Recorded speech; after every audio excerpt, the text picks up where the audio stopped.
ID 密码268-936-8118，请字号。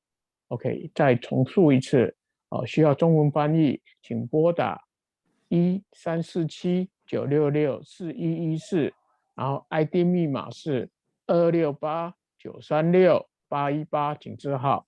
请各位在中文翻译专线的贵宾或家长，请务必登录以后把你的麦克风关静音，以免背景声音嘈杂，影响其他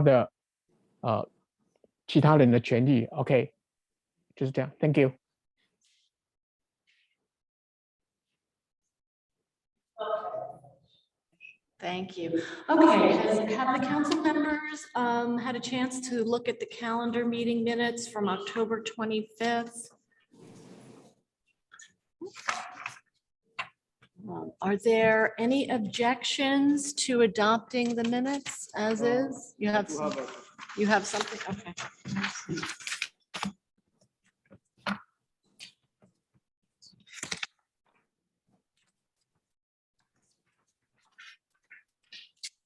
Okay, where, yes. And maybe this. Yeah. The first one was regarding the resolutions for last night tax force that we voted on in the meeting during the period.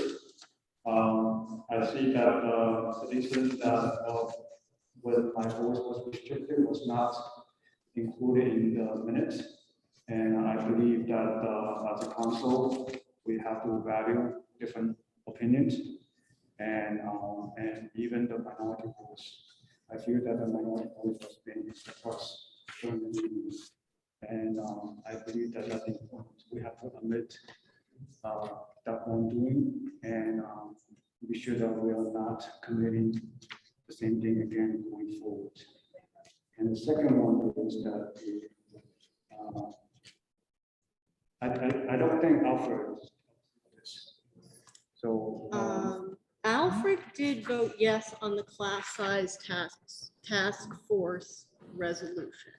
He did. I believe that he voted yes to table it, but not vote yes to approve it.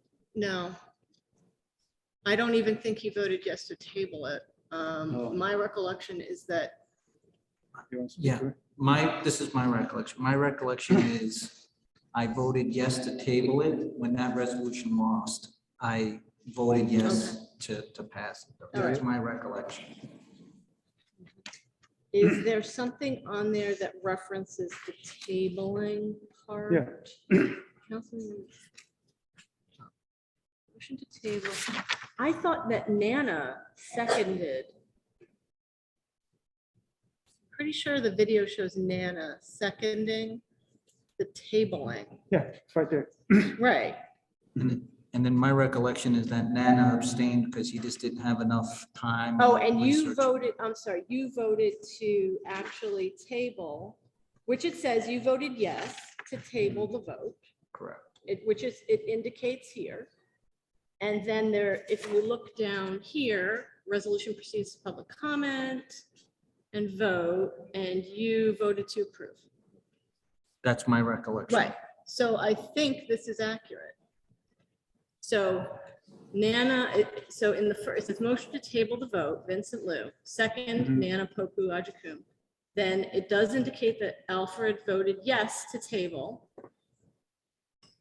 And then down here, it says the resolution proceeds, and then it indicates that Alfred voted to approve it. Yeah. Okay. I think that. Yeah, if that's Alfred's recollection, that's fine. Right. But my first objection. Okay, is repeat your first objection. During that instance, was you there? Was I there? I think I was there. I believe I was there. You might have been. For October 20. No, for the last meeting, I think you were at home, but I'm not. Yeah, you were not there. But let me just repeat what I said. So during that instance, I can actually hear you better when you're not speaking into the microphone. Okay, that's fine. So, During which part? on the second part, when we vote on the resolution, there's a comment period, right? And when we make comments, I should be allowed to make my comment, but my ability to make the comment, to oppose the resolution was restricted. I was not allowed to make my second comment. I know you were not there, you probably don't remember this, and picking up on Zoom might be difficult, but rest of the council members should remember what happened. I believe that Kamel even apologized for the wrongdoing. I believe that incident need to be documented in the minutes. I was there at the meeting when we voted on the,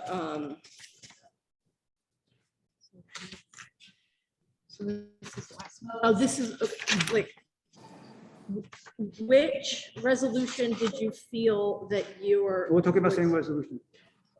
so you feel that your voice was restricted on the class size task force resolution? That's correct. And that's indeed what happened. I'm going to leave that to the other council members because I was not there, Yeah. as Vincent has said. If I could speak, I disagree. That's not something we notate on the minutes. It doesn't make sense to notate that on the minutes. I restrict as the parliamentarian, if we're over time, which we were, and we had to close the meeting, and that was made clear that comments were being closed. And I don't notate when somebody from the audience is wanting to speak and we've run out of time. Sorry, we only have to do 2 minutes. I don't put a note in the minutes. Joe Alexander said, sorry, we only have time for 2 speakers. We don't notate like a verbatim of what happened during the meeting. We notate votes and we have to move on. We don't have unlimited time. We made it clear. Right, you can make a restriction on time, but you don't prohibit someone to make a comment when other members are able to make comment. That's just not fair, right? And you were there, right? And now you're going to apologize for what happens. But I know you were not a parliamentarian. That's true. You were there. Yeah. I'm not trying to accuse anyone for their wrongdoing, right? But the thing is that the fact that it was one thing, it needs to be documented so that we're not committing this mistake next time. You did receive 1 pass at a comment, correct? We did receive 1 pass. Right. I think that's all every member is entitled to. Tia responded to my comment on her second comment. And when it was my chance to respond to her comment, my voice was restricted and without allowing me to make my comments. I don't think that's right. What would you like the minutes to say?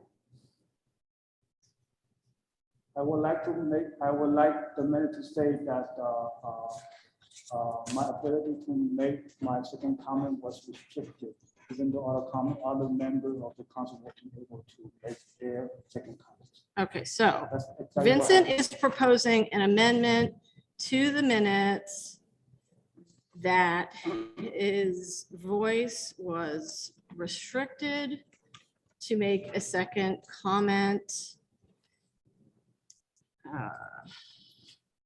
Comment during the vote on the class size task force bill. Does anybody wish to second this amendment to the minutes? I'll second it. Okay, so Alfred seconds. Okay, now we're just gonna go to a roll call vote. I feel like I should abstain as I was not there. But the problem is, if I abstain, you all don't have quorum. Right. Or I don't you, have to well, I abstain guess you as do still have quorum even if I abstain. Yeah, you have quorum. You but still you have have to be able to get quorum. 6. But you would Yeah. still need 6. Okay, so okay, I'm gonna go to a vote.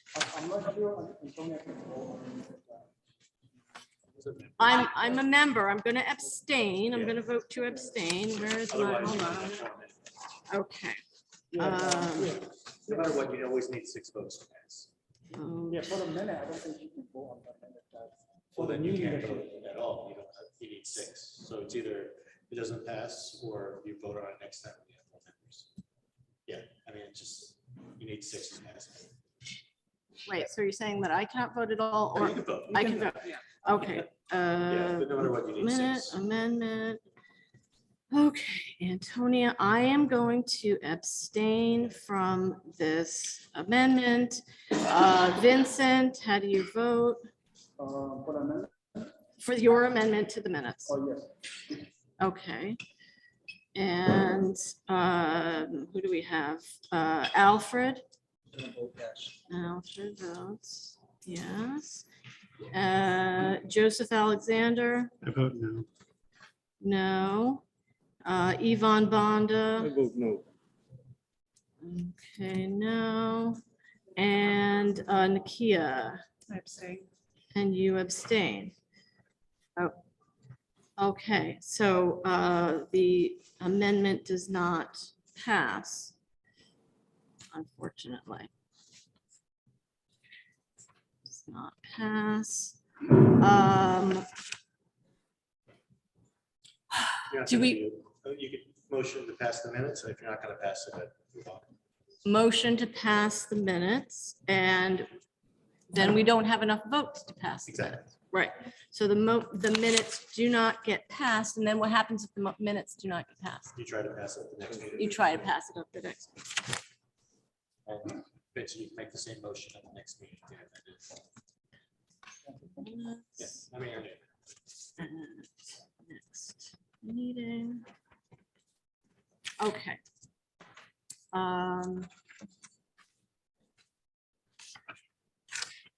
Okay, let's move on to the introduction of the council. Yes.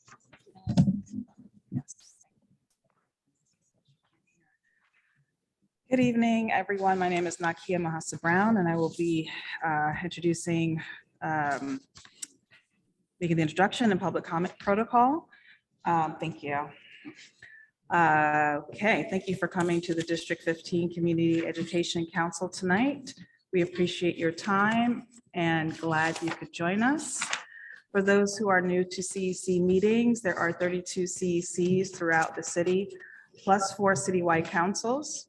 Each CEC represents a community school district, and each is made up of 11 volunteer members, 9 of whom are elected by parents in the district. The remaining members are appointed by the Brooklyn Borough President, and we have 1 high school student member. CEC15 is a state mandated public body responsible for ensuring that public school parents and the public have input in educational decisions that are made at the school district level. Our council reviews education policies and advocates for high quality education that benefit all of our District 15 public elementary and middle school students. CEC 15 serves 35 elementary and middle schools and 1 high school under the oversight of our superintendent. CEC members serve in an advisory role on education matters to the district superintendent, the chancellor of the Department of Education, and to state and city elected officials. We approve district school zoning lines submitted by the Department of Education. We evaluate our district superintendent. We review the district's educational programs, and we support school leadership teams. We also submit recommendations for the School Construction Authority's annual capital plan. And as of recent amendments to the law, CECs advise in the selection of parent coordinators. We actively seek input and feedback from the public and encourage you to visit our website, cecd15.org, Take a look at our Facebook page, connect with us on Twitter, and write to us about any issues you may want to address or learn about. Each school has a CEC liaison. All of our names and contact information are available on our website. And as a reminder, please fill out the attendance sheet. I will drop it in the chat now. Thank you. All right, thank you. And our parliamentarian will read the parliamentarian protocol. Thank you, and good evening, everyone. The state of emergency for COVID-19 expired September 12, 22. Governor Hochul did not extend the executive order 11.9, which allowed virtual access to public meetings under New York State open meeting law. As a result, citywide community education councils will no longer be able to hold fully remote meetings, but may choose to hold hybrid meetings, provided certain requirements are satisfied. Tonight's meeting is taking place in person, but will include a public comment period. We will take both remote and in-person comments to gather additional feedback from our families and school community members. You may leave your camera on or for your own privacy if you prefer. You may use audio only during the comment period and throughout the meeting. When you comment, please respect the privacy of others. Please do not include names of children or staff. Guests who make inappropriate comments will be removed from the meeting. During the public comment period, those attending virtually may raise their hand or comment or indicate in the chat that they'd like to speak. Those called upon will be unmuted. If you're unable to, if you're attending in person, you must sign the guest attendance sheet and indicate whether you would like to comment. Speakers will be called on one at a time and will be allowed 1 minute for each comment. We will hear as many speakers as time allows. It is possible that not every comment question will be given time. So the best way to get your question answered is to write us at the CEC email address in the chat, if somebody could put that. Great, thank you so much.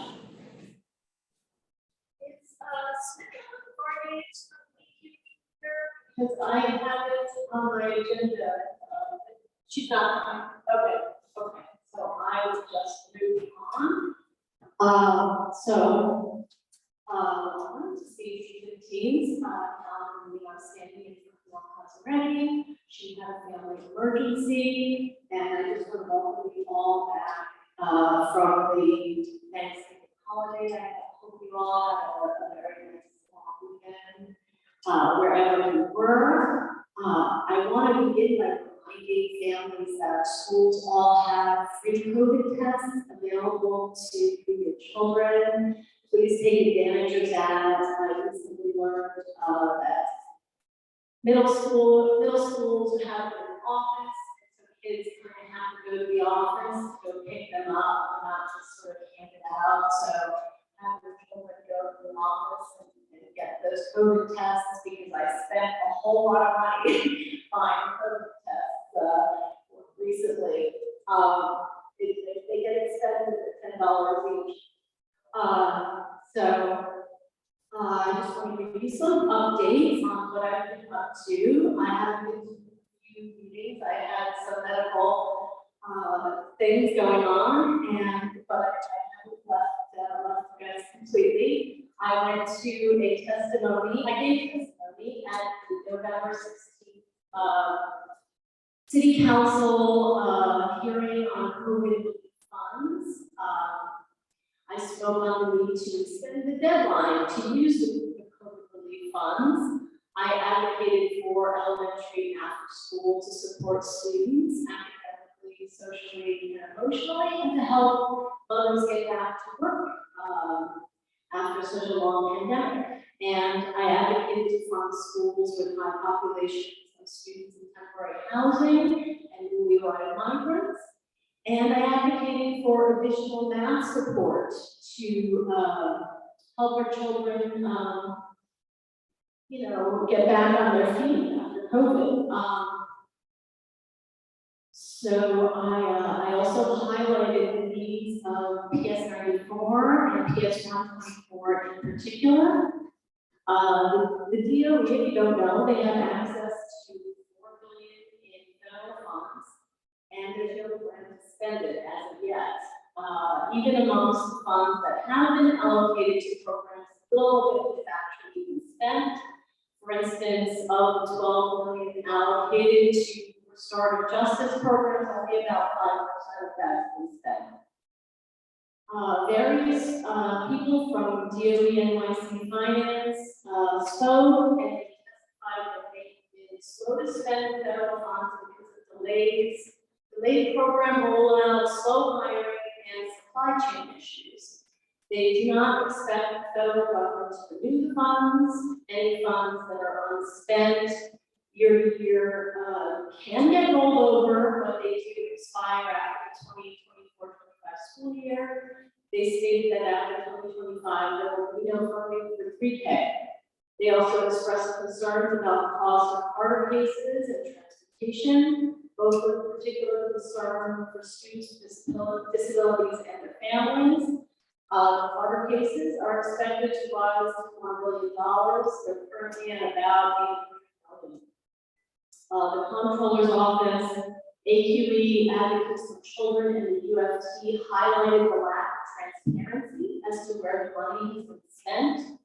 There is no detailed accounting of what the federal funds have been spent on, and concerns were raised that there is no correlation between need and where money has been spent.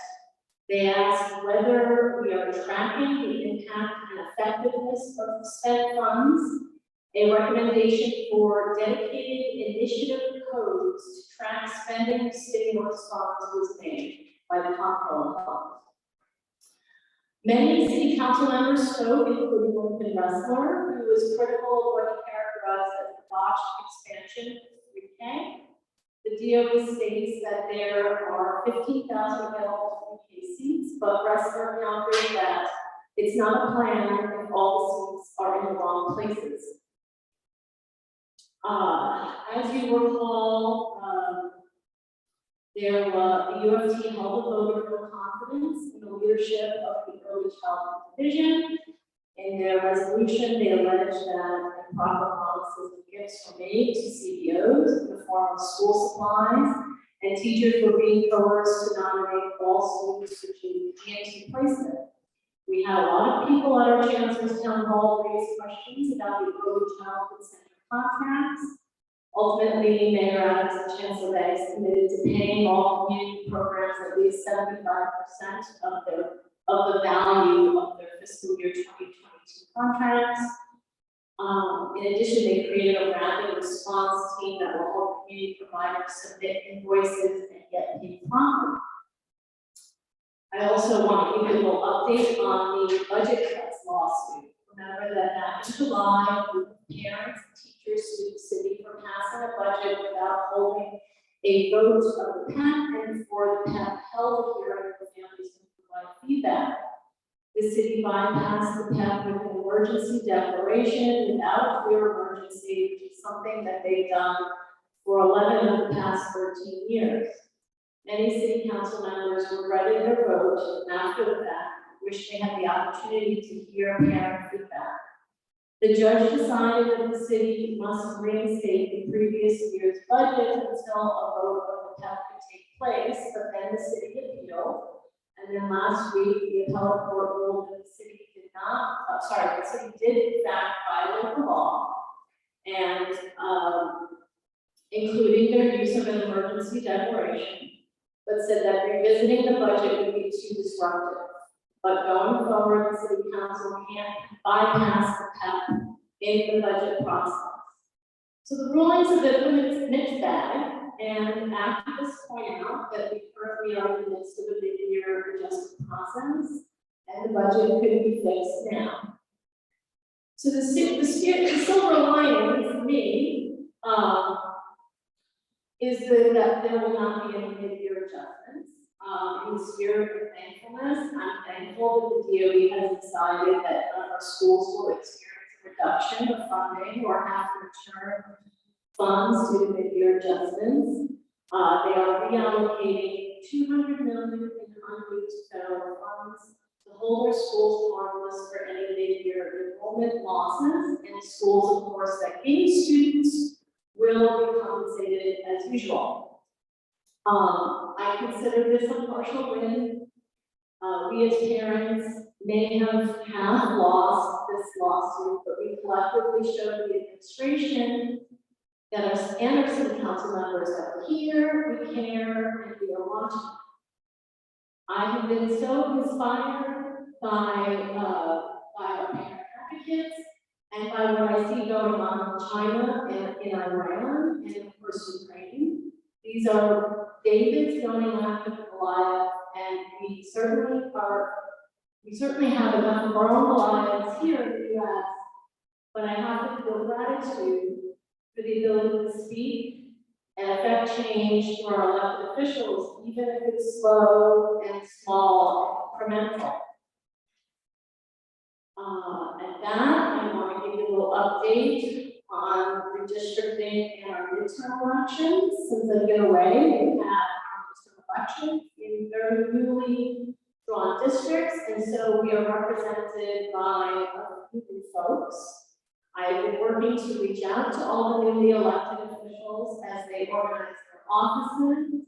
And some of those new faces I hope we will see at our CEC meetings.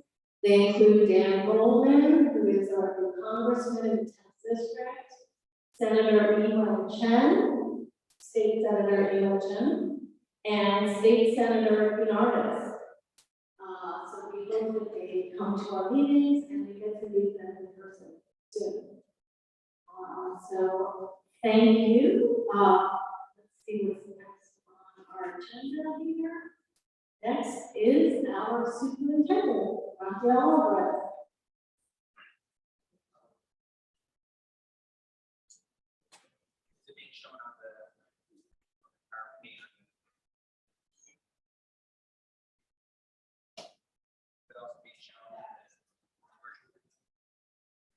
I think I'll just stand over here and speak louder because it's getting an echo. Yeah, all right. So I'll just speak louder on this particular mic. I'll sit here and just go from here if that's okay with you guys. I don't want to turn my back. You can hear me. It's going to be louder. To go to the first slide. The next slide. I want to talk about a few shout outs. District mission and vision draft that was already shared with you. Family and parent coordinator supports. Academic intervention coordinator updates, instructional and professional development updates, equity and commerce updates, diversity plan evaluation and assessment, our day of action that's December 15th, the next town hall, special session talking top, which we've been hearing from the community, and then Q&A. And I just wanted to point out to the right side of the images you see. You're seeing a scatter of different murals from each representation of each of our schools. Every single school has created one in our district, and now the district office has representation from all of our schools represented in the district office and the district office spaces, so that people can actually see across all the spaces that we have in the district office. And I just wanted to highlight that. Return to the next slide. I want to start off with some gratitude. I did send CEC a letter from me for the holidays. I'm hoping everyone had a wonderful Thanksgiving, and I want to thank everyone for collaborating during these past few months. It's been a bumpy transition, but within the transition, I've been able to have a lot of conversations with different constituencies, different neighborhoods, different schools, and different stakeholders. And I just want to thank you, and I'm grateful and actually honored to serve as your superintendent as I continue to learn more about our district community, but also learning how to use those experiences that we're getting across the district to support the movement of the district. So I want to thank you for having me as your superintendent. That's my heartbeat to you all and your acceptance and me joining your district. Next slide.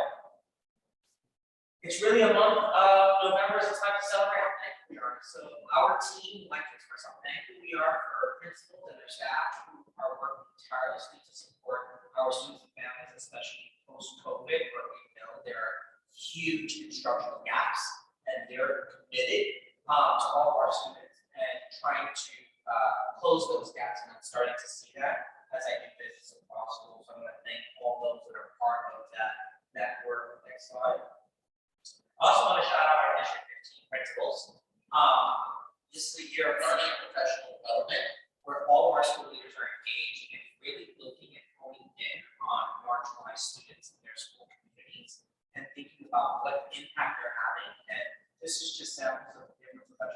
the sessions that they've been a part of this year already, where they're really going deeper into their CECs and meeting the goals and addressing their goals, but also in professional learning, so they're building their skill sets. And starting in the month of December, we're already in the process of having interim visitations. So our first school visit is going to be PS32 in the Y section, where we're going to learn about social learning things that are being done at the school community, so that other school leaders can visit that as part of our principals conferences. Thanks to the principals and AP advisories, those advisories have already created opportunities for visitations, even when they're not principals conferences. And I want to thank the principal advisory for signing up to be the first leaders of those sessions, where principals can sign up on their own time to go and visit these particular practices that are going on, led by the school principals. They've also created opportunities for them to get individualized training in areas where they're struggling, and by coming up with a list of different areas that they want support in. And our district office, as well as other team members in Central, are providing PD sessions that they can jump in virtually to develop their skills to better support our kids. And so we're also doing that with APs, but I want to thank the principals in helping to lead that work so far. Next slide. I want to also give a special appreciation to specific schools, particularly PS24, 896, 29, 94, and MSD 8. And that's the next slide. Because these particular schools are actually supporting our work in the day of action. This is going to be with all of our city council members, me, Wrestler, Aviles, our borough president, Reynoso, who's also supporting the spread of the word in our community as we think about the day of action across our district, where specifically we're collecting food and clothes for all of our district and having a day of action on December 15th at PS24. We go to the next slide.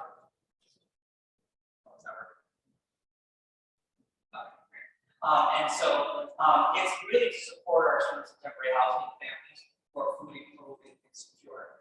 So let's be clear, it's not just for temporary housing, there's a focus on that, but there are other families that are in need as well. And we want to let them be supported across our district. So thanks to Deirdre Keys on our team, our executive director, and Project Arms across the city, they've been providing that support, and our elected officials have been providing support too, and the collection and donation of all these working with Radius' office I met yesterday, where we're trying to get some free clothes and stuff like that for some of the local businesses like the Navy that are together and so on and so forth to provide for our families in our community as a day of action. Next slide.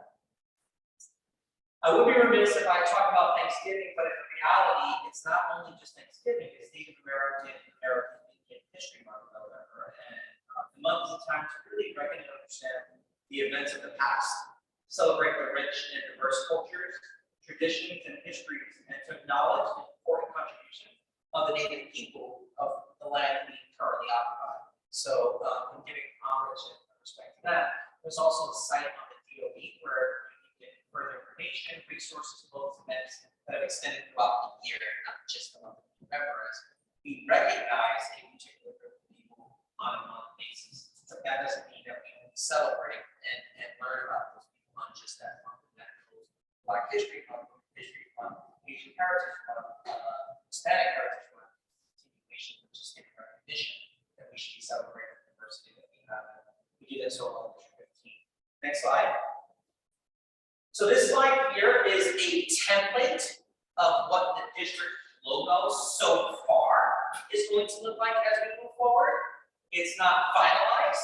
We're asking for community input. We shared with different constituencies, DLT, we shared with Youth Congress, Equity Congress, district team, principals, assistant principals, everybody's been giving some feedback to that. There was one where it said growing stronger, people thought it was better to show that we're stronger together. But there might be other phrases you come up with. The 3 words on the bottom really represent when I was meeting with all the different constituencies since July up until now. Those are the 3 words that really resonated with us as a team around what we represent as a district. The number 1 thing was collaborative. We're a very collaborative district. Collaboration, collaboration, collaboration, collaboration. And we're about inspiration and being the future really our country and forward thinking about what it means to be progressive and diverse. And then empower. And we're not empowered, and we know that it is. That's what happens. So those are the reasons for the 3 words. On the next slide, what you're going to see is a representation of how we got the images. So you see the sun there with park, Sunset Park. You see the park, slope, park, slope, red cloak, cloak, hills in the water representing all our common communities. Just a small representation of what our community is. Again, this is not finalized. This is, we want to give you an idea, and we still want more community input. If you have any input, please email Christine Farrell or Brenda Diaz with some ideas so that we can try to integrate and implement some additional feedback that we're getting from our community as a whole. We want to get this done presumably before mid-December because we're hoping to eventually get swag for our district so that we can represent our district by having the logos everywhere in our district offices, at our schools, at CEC, for our parents. And so we want to order different types of things like pop sockets. People put on their phones. We are working on marketing and advertising who we are as a unified district, right? Next slide. So right now we're at a draft of our vision statement. And so far this is what we've come up with. Is it finalized? No. But we have Vision 15 will ensure equitable opportunities for success that empower our diverse communities to value and nurture every student's strengths. That's an asset-based approach. We want to continue with that. Are we finalized? No. Anybody has any ideas? Share them. We're looking forward to the feedback because we're only better when we get feedback that helps us acknowledge what we made a mistake. So I'm looking forward to that. With that, our next slide. Our next slide are the different versions of the vision. It's a little blurry here on the screen. Hopefully you're not seeing it blurry on your computers. There are 4 drafts. Add to the draft. Give feedback. Tell us what you like, what you don't like. You're going to get copies of this. Our PowerPoints are being translated. I think as of right now, we're able to send in Chinese and Spanish. We will have the other translated shortly so that you can give us your feedback. Give it to us in your native language and we'll have it translated later on. We want to give you access to where we are, what we're thinking. So just as an example, committed to providing safe, welcoming, diverse, and collaborative learning environments that will ensure all students are provided with equitable and personalized learning experiences. How are we going to do it? And then what's going to be the outcome by us students, right? So we want you to really think about where you see our district going, because this is how we're going to eventually need to work across our district collaboratively and collectively within the community. Next slide. Another tidbit, the NAACP is a partnership that I've had for years in District 7. I've been able to continue our collaboration and bring it to District 15. Right now, we have 4,000. It says we're receiving up to 5,000 laptops. But right now, I have allocated 4,466 students as of this morning, thanks to the partnership with the schools, who have identified students who best benefit from these laptops, including SCH students and students without proper Wi-Fi access. These laptops will be Wi-Fi enabled. They're in partnership with the NAACP. I just sent an email as I was waiting here because Dell is also in partnership with us. And Dell is going to be providing the free professional development for parents and for students to be able to use these laptops, but also around project-based learning, which is what we've talked about as a district.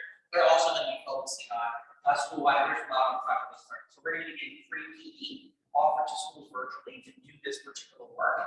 I've been able to already have the process already get started. I'm hoping to get these laptops out before the holiday, meaning the winter break. I'm hoping to get them out by then. My hope is in alignment with the DOE, but I have to thank my team members, David Alesh, who's my APA.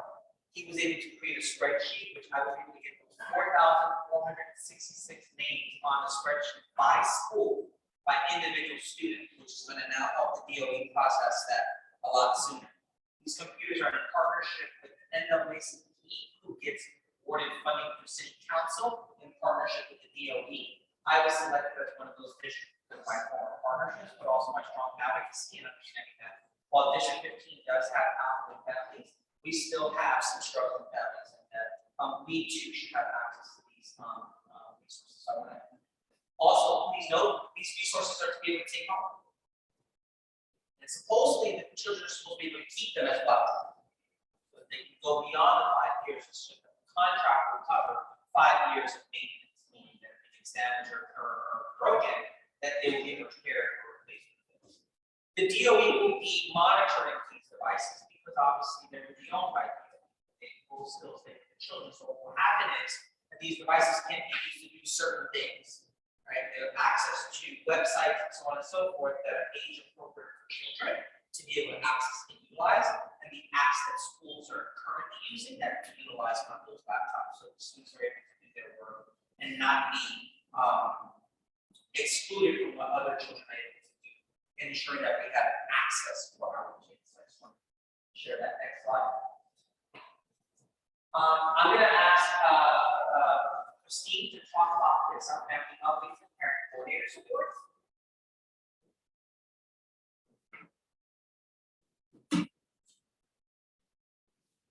Thank you, Superintendent. Good evening, everyone. On the left side of the slide, you'll see some of our upcoming family workshops, training events. And this is today, November 29th.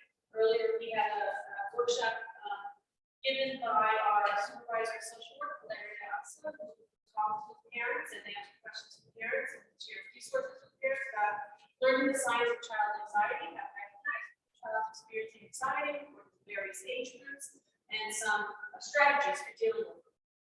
On the 15th, we're going to have our SLT Title I Basics workshop, which is the first in the series. We got started a little late this year, monthly workshops about parent leadership, SLT Title I, and PA-PTAs. As Superintendent Alvarez mentioned, it's also the day of action. We're going to learn more about that later in the slideshow. December 21st, our monthly town hall, our December town hall. Please come. The focus is going to be on bullying. We have some people coming in to talk to us about what is bullying, what is not bullying, if my child is bullying, etc. So a lot of information on how DOE deals with it, the protocols, the processes around reporting bullying, and acting on it. And December workshop is now confirmed for December 15th. It's titled Building Parent Power. Why get involved in your child's schools?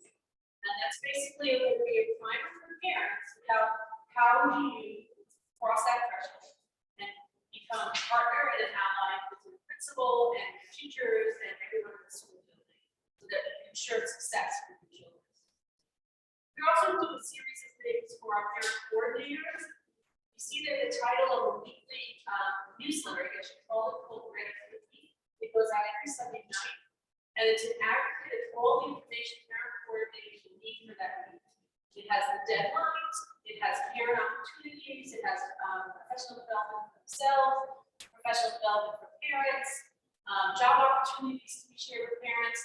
Basically, anything that comes across our emails, we get together in this one email, weekly email, so parent coordinators have the right fingertips, and it's running documented, so it's also an archive of things that have gone out or available in past weeks. And the ultimate goal is to sort of create an accessible database for them that's easily searchable and they can find what they need when they need it.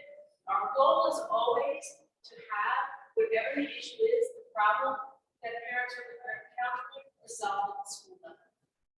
To be resolved effectively, professionally, so that everyone can move forward. We also have weekly office hours for parent coordinators.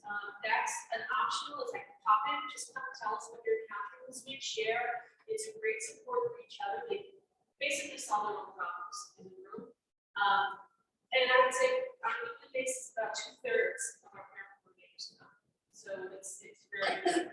And also on December 15th is a very busy day, is learning session 3. This year we have a series of learning sessions for our parent coordinators centered around family workshops and how are we tying them to the instructional focus in our schools. Basically, our workshop, not all of them, but our 4 workshops need to be about what is being taught in our schools, how is it being taught in our schools, and how do parents get involved? What opportunities do they have to learn that? What opportunities do to participate in it, to express, to have voice in that process. So this session is going to basically probably center around, but definitely, center around any kind of workshop that we're doing, working clubs, wellness seminars, whatever we're doing for the parents. How are we tying that back to success for our students? How are we tying that back to our instructional focus? How are we teaching parents to be thinking of parents? And also, we've been doing a lot of work with some grant partners. Starting in December, Scholastic also has a base organization, and they work with an organization called Midnight. We'll be working with our middle schools, 4 teams from each middle school of 5 to 6 people, including administrator, teacher, parents, and whoever else the school thinks would benefit most, parent coordinator for sure. We'll be developing to teach them how to develop a framework for school-wide engagement, not just and it'll be a combination of virtual and also in person. And the really nice thing about this, will be 3 day-long seminars with coaching from Scholastic facilitators afterwards. Meaning, they don't just walk away. Here's your 3 days that you've done. Then they can continue to work with the schools to coach them to keep them moving forward. And the second part of that is the parent coordinators will be working with them to come up with a library of turnkey workshops for families, coming from what they express as they see as their need. They develop them, they practice them, they create materials, and then they will teach the rest of the parent coordinators about those workshops. So we're certainly going to have them as much as possible on an instructional focus. And then we're also working with something called the Family Leadership Institute with women focus with a push. We worked with her last year with our Sunset Park parent coordinators, and the Family Leadership Institute centers around first generation and early generation parents, teaching them how to be leaders in their child's academic life, how to participate in part of the school. You're noticing a theme here, right? One of our parents is how to do this. I did a workshop with them in the spring, and it's absolutely amazing. So we're very pleased to be working with them again. And we're also working with my brother's speaker, or MBK grant, on sort of improving access and performance of boys of color and STEAM. So we've been working with about 6 schools, and it's based around classroom workshops for children and parent-child workshops together, and some parent education. So we're in the process right now of identifying the schools, we're reaching out to them to see if they have the resources, et cetera, to participate in the time and manner, et cetera. We've had schools do it in the past very successfully, and some of those will be going back to again to see if they want to do it again. And it's a great parent engagement opportunity. If you have any questions afterwards, just let me know. Thank you. Next slide. The next group that's really going to be talking about our ARS coordinators. We have 2 ARS coordinators that are part of the District 15 team now. It's Valerie and Janine. We're going to talk a little bit about the work that they've been doing around AIS in terms of supporting our schools as it relates to the universal screeners and early literacy.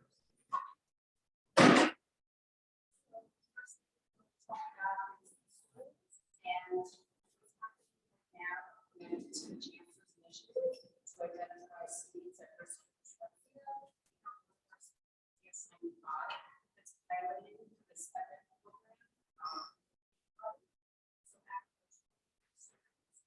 For identifying at risk of dyslexia. So AIS coordinator now working in partnership with pediatric neuropsychologists to do these assessments to verify who may be at risk of dyslexia. And the next part of the work centers around data, and we have 3 benchmarks at 3 different points of the year. And the beginning of your benchmark is closed, letting teachers know are students on track for meeting on grade level. So that information actually gets used in a lot of different places. It is district level, school level, the student level, and what that work does is it allows us to ensure that all students are being supported where they need to be to stay on track. In terms of district collaboration, recently the district team coach critical friend launched, the district came together to begin their work of tackling problems of practice together. They'll be meeting once a month virtually from here on out to think about how they can bring all the knowledge that they have to the work and specific problems of practice that they may be facing as they are supporting teachers.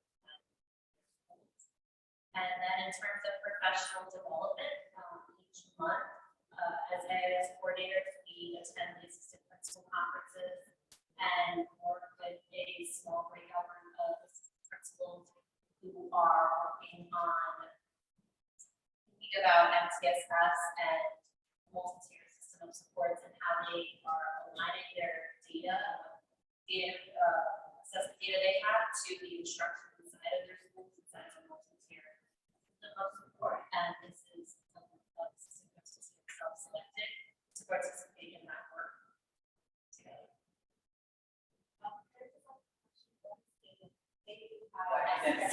You should have started with that, but it's academic intervention support. And then that's a question I asked those students that were identified as having. Yeah.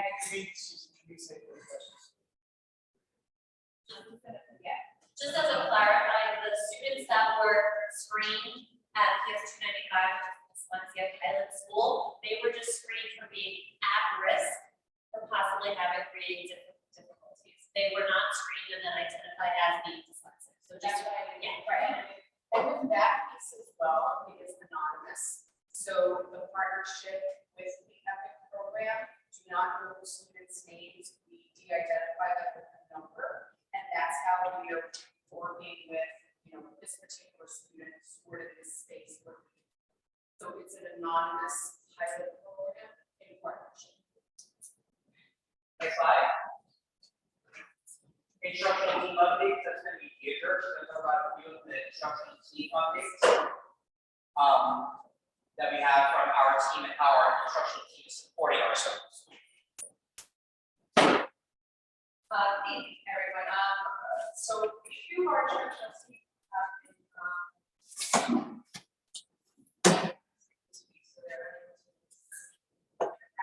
so our instructional team, we have about 5, 6 folks on sprint and steam capacity. Some of them have multiple folks.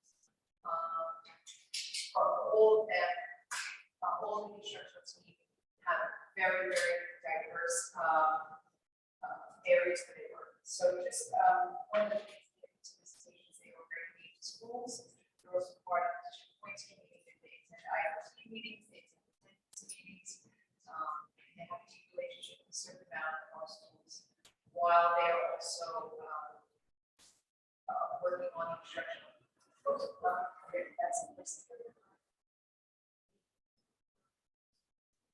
I'm always impressed with this. How about now? Oh, It's on. It's not letting me. It's on. I can see the red light. You should steer your students to the fast. So some of the areas that the instructional team are involved with is all of our instructional team are involved in the monthly principal conferences and assistant principal conferences.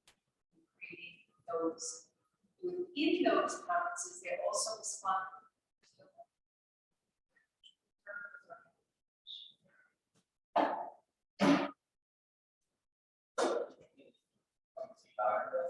Can you hear me?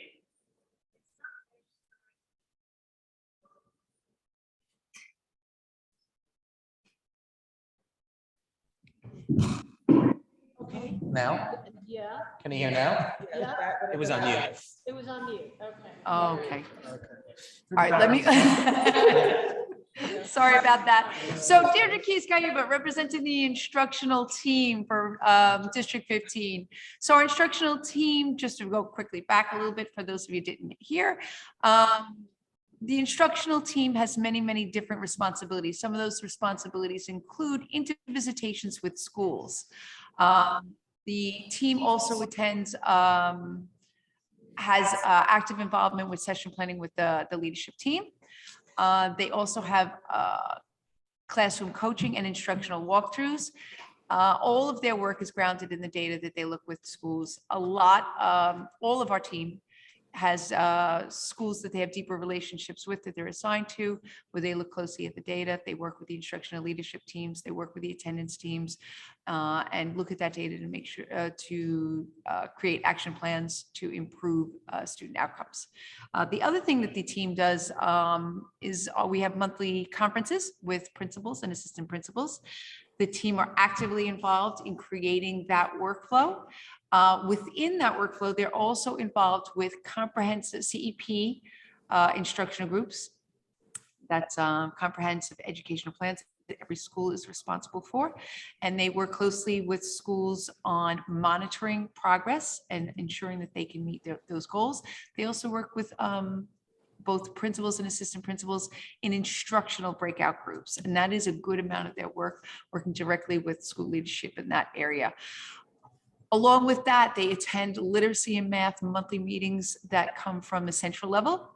And those at those meetings, they gain a lot of access to resources, research, and information that they can turnkey to those schools. They also have a deep relationship with our equity partners, with our grant. And they leverage those partners, the vendors that we work with, to ensure that those vendors, those consultants are meeting the requirements of the CEP, but also leveraging that to ensure that that marginalized students are getting the academically rigorous work.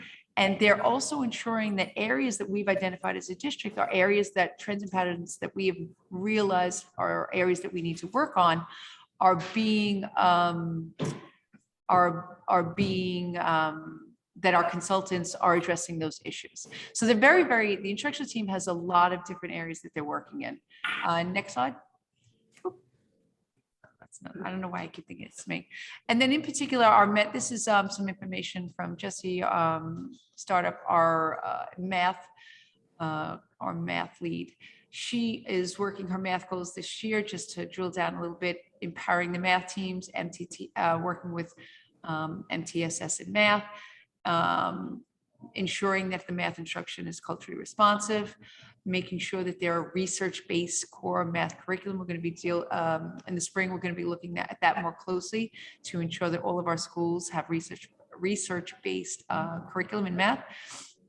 She also has quite a few professional learning groups on instructional routines and focusing on the foundational standards. And just in general, Jessie also works within those principal and AP meetings. They've done election day PD, and she's specifically supporting schools PS 15, 24, 32, 442, 676, and 896.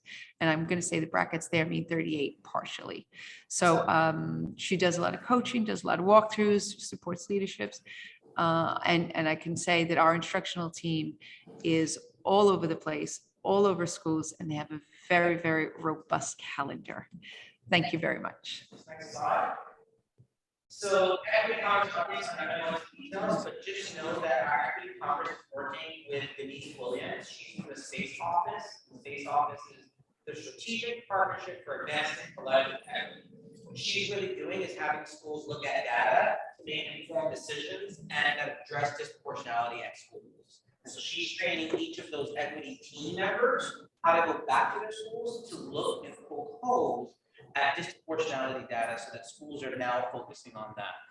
I'm also doing the same thing with Nicole in domains 2 and 5. We're focusing on having school leaders really look at marginalized groups of students in their individual schools, because the idea is our mainstream students are still going to do what the school is going to do for them instructionally anyway. But if you close the gap between the marginalized kids, you're going to start seeing incremental increases at each school, and that will be a collective increase as a district. So those are the things that are happening with them. The goal really is to refine each school's equities team's focus, to really start sharing data that lend to that focus, so that they're looking at data and not just talking about equity, but actually looking at what the equitable divides are across schools based on disproportionality data, and then discussing the interventions that they're going to implement to help make those changes to improve outcomes for those particular students. Our youth congress is discussing norms and vocabulary around that are commonly used, and identifying school issues around equity data collection so that we're engaging our kids in actually identifying some inequities in their school communities and creating action plans to address those from a student's perspective. So I just want to give you a little bit of that. It's a little blurry here, but you could see some ideas of what the agendas are looking like, and anyone wanting to participate in seeing that from the CEC is more than happy to join one of those meetings just to see what that meeting looks like and how they're run differently from they were in the past. Next slide. These are some of the equity grant partnerships that we still have. We increased some funding to Metamorphosis. Metamorphosis is more about the math work. Goldie Muhammad is about the 5 principles and the pursuits, so that schools are really looking at critically engaging students from a different perspective in their lesson plans that includes CRSE work. We have our GNR Inclusive, UDL, which is the Universal Design for Learning and Planning Backwards, and thinking about in mind intent. Renzulli obviously is for that school-wide enrichment model for some of our schools. We are starting to rethink the Reggio Emilia, because even though there are some good practices in there, the professional development that's being provided is not conducive to helping classroom teachers improve their practice, and we're seeing that after the first 2 sessions. So what any good leadership does is when it's not working, we have to move on to something else that might be more beneficial for what we're spending our money on. So we're actually actively looking at providing some of that funding to some of the other things that are working so that we can expand to work with more schools. Sussman CRSC books, we were thinking about some ways that we were going to support our district differently than we, in the past, we've supported it by sending them to schools. We're thinking about possibly getting some of these books to work with our parents and actually utilizing some of that in terms of professional development books that we can use as series to think about how do we constructively look at the work from all the stakeholders. And then we've increased funding for the Writing Revolution, which is going to expand writing skill sets for our schools, specific schools that are working with the Writing Revolution. So that's just some of the things that we're doing with those equity grant funds that we still have. Next slide. I'm not going to go into detail about this, but we have 4 sections of the diversity plan evaluation and assessment. We have our high leverage engagement, which is really looking at interviews with the different constituencies, such as the President's Council. We've already done with all of our middle schools, former and current leaders in the district, including former Superintendent Scott, who's already been interviewed by WXY in terms of the impact of the plan from their perspective with questions that are being asked. We go into the analysis and visualization phase, where we've been engaged with the CEC on a bi-weekly basis, or bi-monthly basis, I should say. Twice a month, essentially, we're meeting with WXY, where they bring us some of the questions that they're going to be asking, and we give them advice and ideas as to what changes we want to see in the questions so that it targets what we're looking for from the diversity plan. In addition to that, we've been working with them in identifying which are the actual data pieces that we want them to look at to see what impact that data has had based on the diversity plan's initiatives, and where we are with actual the goals that we set for ourselves since 2018 and where we are with them now. Then there's a focused engagement group that will go into deeper conversations in smaller groups. And the last part is the assessment strategies, identifying, collecting all that information and thinking about, okay, what does this mean? And how are we going to utilize this as we evaluate the full effectiveness of the plan? And what are some already preliminary things that we're seeing that we need to start addressing as we think about our plan for next year and years to come around this? And so that I just wanted to give you an idea of where we were. You can look at this in more detail because it is in the PowerPoint. Next slide. Our day of action, we talked about this December 15th at PS24. It's just in all the languages. Those are the 4 drop-off sites, which are, and it's blurry on this screen, but I'm going to try it. 88, 94, 29, and 896 are the 4 schools that you could actually drop off. We also have at the district office if anybody wants to drop off at 131 Livingston on the 3rd floor. Next slide. These are some of the items. They're also translated. The colors represent the different languages for the families to be able to see what those items are in those 4 different categories. It's hard to see it on this screen, but they can see it better online. Next slide. Could we just Parents, please reach out to your parent coordinators if you haven't received these flyers. You're all invited to attend on December 15th. And our host is right here, Maria Diaz, Principal Diaz, and we're so excited to go to PS24. And we really hope that people come from across the district. This is not a Sunset Park event. This is not a Cobble Hill event. This is an all-inclusive District 15 event. And it gives us this very unique opportunity to come together during a time that we're going to celebrate the hard work that all our schools have done for our students with food and clothing insecurity. I believe this is the last slide. Just to remind you, we've been hearing a lot about bullying and what's bullying versus what's not bullying, and what are conflict resolution methods, and what are some of the things that are going on. So we decided that for the December 21st parent town hall that I had, that we were going to have Brendan Lang, who's OSYD's Senior Program Manager for the Respect for All trainings across the entire city.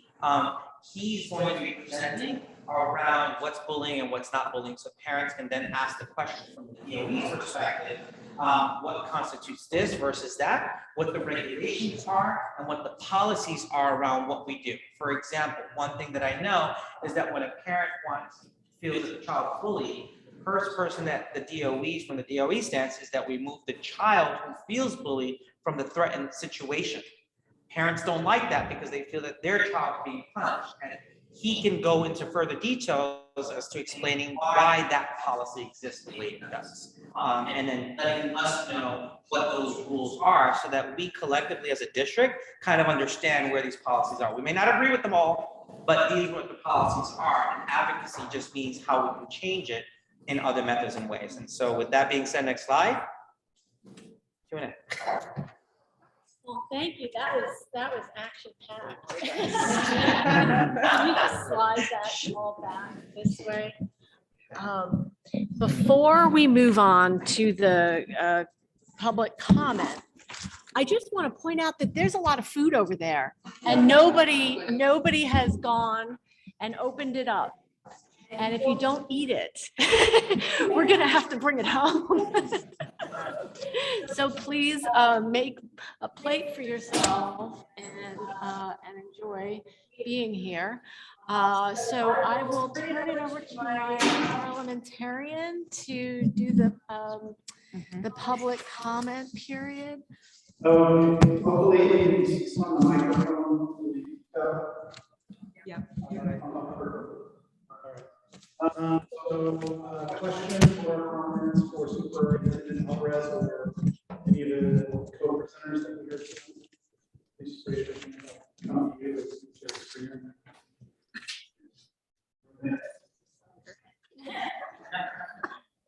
I have a question on the executive program, pilot program. Many students on the autism spectrum fall on the one or any other diagnoses, whether it's dyslexia, dyspraxia, you name it, they have it, it's there.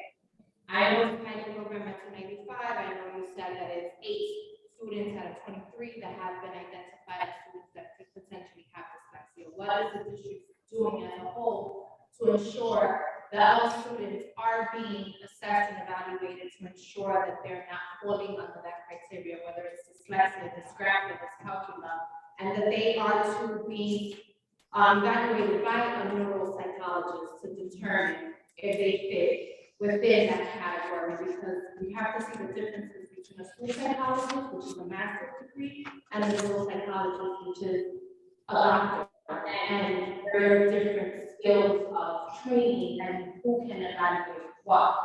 I'm not that professional. I'm not that professional. I don't know in what realm of expertise who can evaluate what, but here in our community, we want to ensure in Sunset Park that our students are not an oversight as far as being assessed and being determined to fall under one of those categories. Thank you for that. So to start off with the answer to that question, is right now is a pilot. And what that means is every district has a pilot, and that may be 1, maybe even 2 schools, not even more than that. And what they're doing is trying to gather and collect information to see what the actual need is as it relates to district-wide. So that's why it's called pilot first. But to address those particular needs, we're all charged with transfer things as superintendents to address reading before third grade at this point. And so you heard from Janine and Valerie, who are two AIS coordinators for my entire district.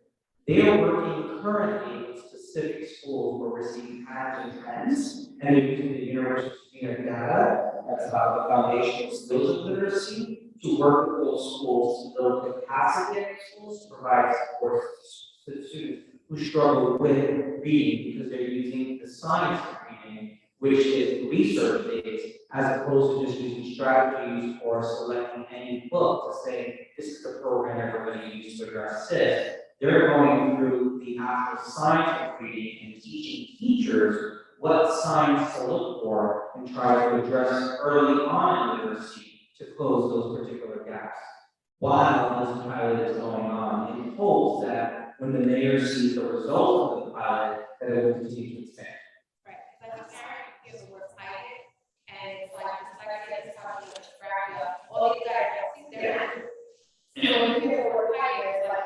Yeah, no, the pilot isn't about actual, the pilot isn't about actual, whether it's dyspraxia, we know those are not. The pilot is to use this organization, which is EPIC, the program, to identify if this is the right program to actually do this system-wide. And so you always take small samples before you actually put all your eggs in the basket. So you try the samples first to ensure that, you know, your first model has some kinks in it, you figure out what those kinks are, but then also how do we support funding this, because as you stated, these are neuropsychologists that are doing this work, which is different from a school psychologist. And when you're going into that round, we're talking about how do we provide that service for every single child across the city. Is that feasible, is that possible, or is there something where we have to hire a certain number and think about how these kids get evaluated at some point? That's something that the city is doing right now in terms of evaluating what's the effectiveness of being to move this, right? So that's why it's called a pilot. The pilot isn't necessarily piloting whether or not you're discussing and providing services. The pilot is whether or not when we're assessing the number of students we're assessing to the number of students that are coming up and having reading issues, how do we support and sustain that in a system this large by every single district? So that's kind of the work around why we say pilot. We try to first see how that's working and see how we sustain that long term. We've heard a chance to sustain and scale and figure out what works best. And that's what we're trying to do now. More intentionality around how we're doing that particular work. I hope that kind of, it doesn't answer the full question, I know that. It gives you an idea of where this pilot is going. Right, because I just start thinking about, you know, Ms. Ferrara pointed out the increase in carbon funding, you know, the increase in common fundings that we see, the increase of parents suing for private placement. How many of these parents are suing because their child has been diagnosed with dyslexia and the DOE is not providing the support that the student needs? And this is the mayor's attempt at trying to ensure that we're starting to provide those needs. I happen to be the former superintendent of District 7, where the LAC program is running, the Literacy Collaborative, right? And that's around dyslexia and supporting dyslexia using Windward as a model to do the work. We're working on a different pilot in the future, as I talked to you before, and I've spoken to some CEC members about this, where we're looking to do something across this particular district to support that work as well. All things go in phases, and right now we're in the beginning phases. I would assume that this chancellor, but especially this mayor, is very keen on doing this work. I could see this work continuing to expand. And so I could see that eventually, for the first time in our city's history, we will be addressing that in a different way than we have in the past. And any progress is some progress that we need to have in order to move forward. Thank you so much, and thank you so much also for always being an advocate for the children in the community. So part of the work that we have done at Case 24 is 2 years ago, we did an extensive retraining on head organizations is to keep them, which are foundational reading programs. And then last year, we changed 30 years to OG. And this, and And we started our special ed teachers and our lower grade teachers in letters. And this year, we have the entire staff, teachers that being trained in letters. So our hope is that with appropriate training also, the teachers will be able to identify, right? And then there's a whole evaluation process when things take place. So we are addressing it at the school level with support of the district as well. I'm not gonna say that, don't I see the emphasis on phonetic awareness, on decoding. And that's brought to light because of the, and that's been brought to light, Hans, because of the universal screeners, right? The universal screeners, as much as schools didn't want to use it, or a lot of people don't think the benefits of it, the universal screeners really lets you know what foundational skills students are still lacking. Those are early literacy skills. So what happens is kids have been going year after year after year moving, and we found ways to help them get around standardized testing. But that still doesn't equate to the fact that they're still lacking those foundational skills. So they can continue to move forward by bypassing it with strategies that support scaffolding around how to get through this assessment, even though I still don't have a skill base for it. Make sense? And I also add also that we've been like a little ahead of that thing. Because of background literacy as well. So we've also paid attention to the entire role, right? So foundational skills, but also comprehension and discourse and that piece of it. So we also have consultants that are working closely with our teachers and identifying their closest gaps with as well, right? We have to mesh together to ensure that the children are not just memorizing skills to take an exam, but that are fluent readers. Joe, can we get rid of the mic? Because I think that there's a lot of feedback that people are complaining. I think we kind of have to have one or the other. Yeah. And we're not such a big crowd, I think, that we can't be heard without the microphone. So I think. So you need to walk up front for future. Yeah, the people probably have to walk up. Yeah, just so To that- come up to the mic if All they right, well, want to. we are moving to CEC. Okay, see comments. Okay, so Have a good night. should we just do roll call comments? I think you have to hold it down. I think. Or maybe not. Wait for the battery, guys. I don't know. All right. I don't know how. We'll just go to CEC comments and Okay, then raise your hand and Okay. go. It's fine. I have a question about, oh, sorry. I'm No, sorry. no, Yvonne. go ahead. My brother's keeper, you mentioned that earlier. And I believe you said it was 6 schools Yeah. where, so, and that's in District 15. Yes, 6 schools specifically for the family grant portion.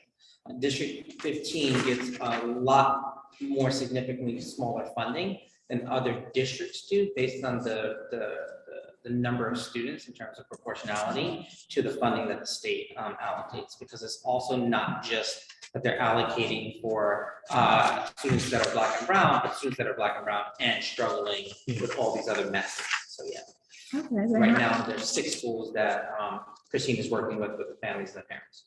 And how are the schools chosen? Because, you know, there's 6 schools, but then in the other schools, we have families that are struggling and that meet the criteria. for Yeah. that funding. We have, the way we're addressing that is the other end. So you saw that there are a multitude of things. So you're seeing there's the INSEP grant, which has equity opportunities, and you're seeing we're trying to, what we try not to do, I should say that's a better way of answering, what we're trying not to do is oversaturate a school with so many resources that they don't know what to do with it, and then it's not effective. You know, sometimes when everything becomes a priority, nothing's a priority. And so we've been very strategic as a team recently of thinking about what resources and how many resources are going to each school, so that not one school who's struggling is getting 10 resources that they don't even know what to do with, because every time you turn around, somebody new is coming to show them something different. And so we've been trying to be very strategic at how, okay, these schools need this resource because this is what's going to help them, versus this school needs these resources. And we did that from a needs assessment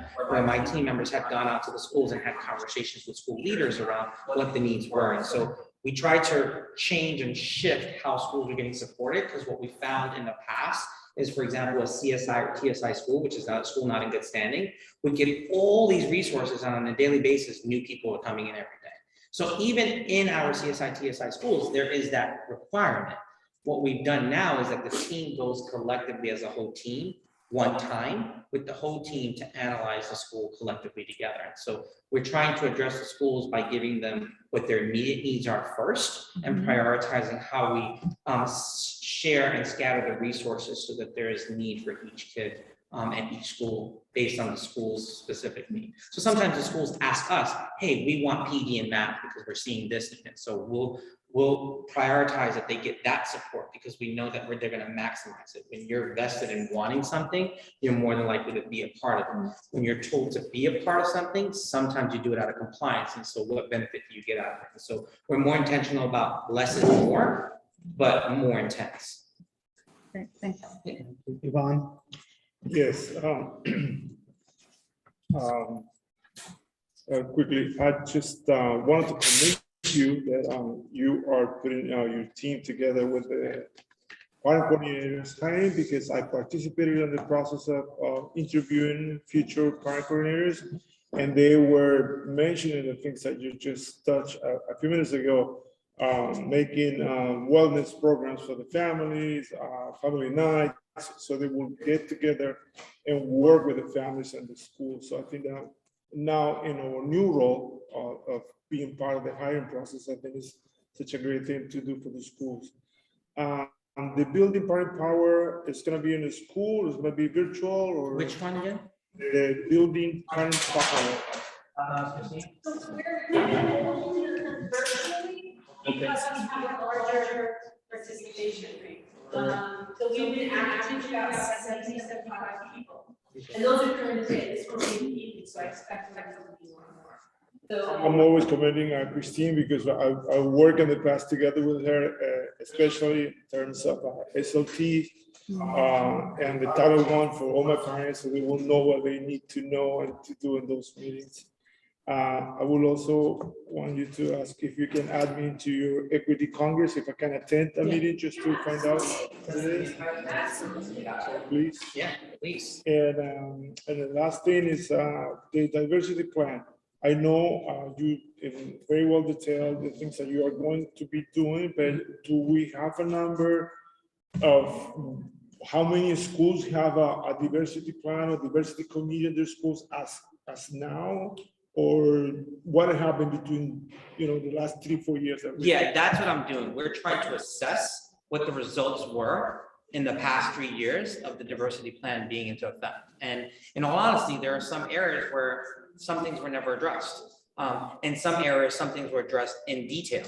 What I could say that most of what I see in terms of the diversity plan for the most part is the idea of the middle school integration in terms of making sure that 52% of the free and reduced lunch, the Ls and students with disabilities, that's the most popular thing that I'm seeing in a diversity plan. What I'm starting to do, and I had this conversation at the President's Council last night, was really starting to look at other things that the diversity plan was expected to measure. For example, how many accelerated courses are happening across all of our middle schools? What does diversity and inclusion look like at our elementary schools based on what the diversity plan was asking for? And so I'm starting to dig deeper into that work and seeing what's missing and lagging. And what we're trying to do is starting to create plans collectively as a team to try to address those things that are gaps. Because as I'm looking at the list of the things that we were charged to do, many of them I see, and some of them I see scattered that weren't fully integrated or fully implemented, although bits and pieces were. So now it's my job to figure out how do we go about consistently doing that in a way that can measure the impact it's having. And so like I said before, one way that I'm doing that is when I'm going into schools, rather than doing an observation of what's happening school-wide, my observations are more now. I'm asking school leaders, so what are you doing about the Hispanic Ls in your school that are long-term Ls?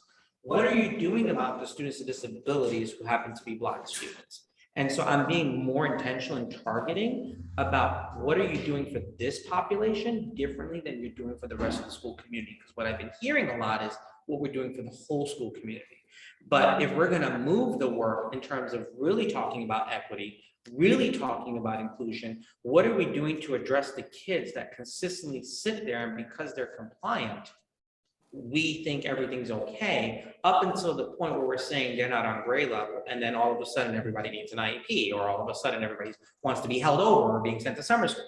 What have you been doing throughout the year consistently for Johnny that's different for Erica in the class? And so Nicole and myself, my deputy and myself, are intentionally having those conversations when we're meeting with our principals during their principal performance observations. They are aware of it. They know I'm looking for it. They know that that's what I'm targeting when I go into schools. They know that I'm looking for the individual students' names. I want to go into classrooms and actually see that student in action and seeing what the teacher's doing differently for that student than they're doing for another student. Because if we truly are being equitable, then we're going to address the gaps that we face even in every classroom that we have.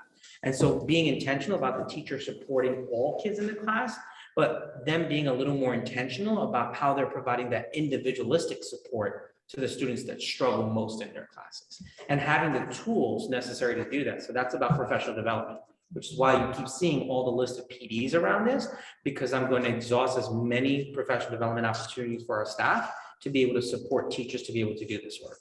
A lot of them are still not doing it. That's okay, because now that we know what to do about it going forward. Okay, we really must move forward.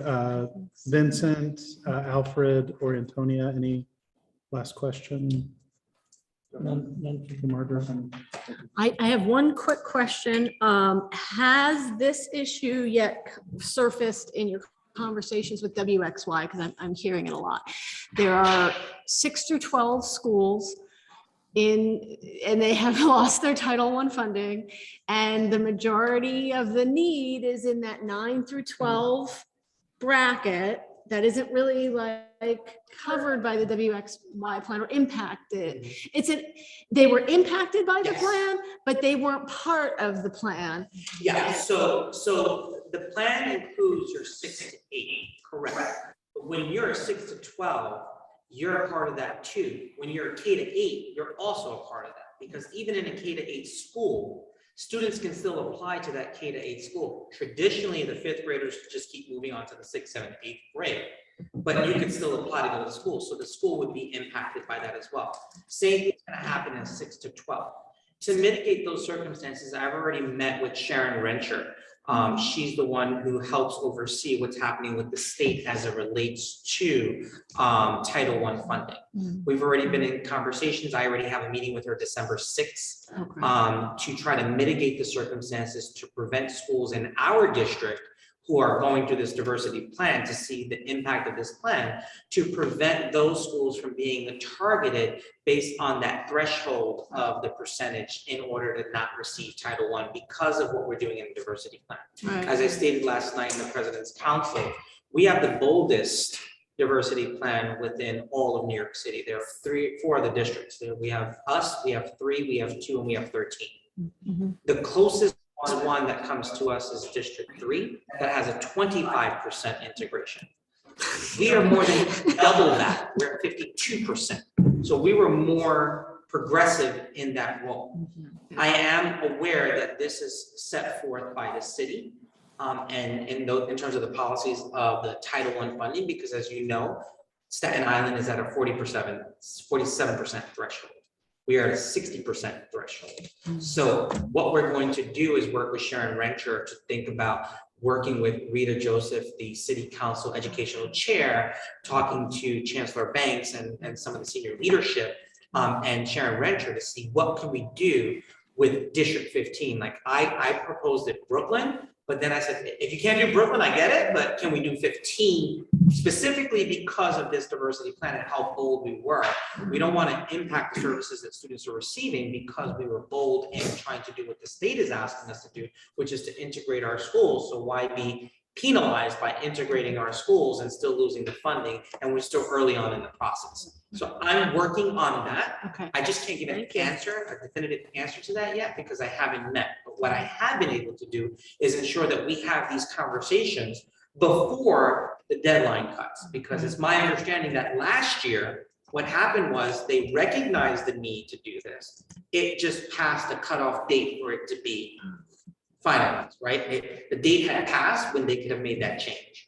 We're trying to see, can we make that change now before it's too late? And so Sharon Renter already in conversation with me, they were gonna have this conversation in February. She moved it up to December so that we could start the ball rolling to make sure that schools don't get hurt by this. And she's a state. She works for the city, She works for the but state. she's our representative that works with the state head. Oh. Right? And so, and I know her very well personally, so it helps that the relationships are there to have the conversations to try to get the ball rolling early on. So by the time February comes and budgets are cut out, schools don't get cut by those budgets, and we could prevent that. So I'm working on trying to prevent that already. I anticipate that this is gonna happen because this came up by 448, which is a school that was a 6-12 that got impacted by this. Right. And so from that conversation, I jumped into speaking to Sharon Rancher, and we're in the process of trying to fix that. Thank you. All right. All right. Moving on, okay. It is now time for the high school superintendent's report. Thank you. You're off the hot seat. So can I just give it a little short and sweet, like me? Anyway, right? I might offer you guys a few minutes, grab some dinner. Okay, And yeah, then we'll sure. continue. It's been a long night. Sure. I promise I'm not gonna take all the time you guys are giving me. That's great, okay. We'll do a You guys brief, like following I think it's I guess we can do a 5-minute intermission for food. Yeah. Right? No.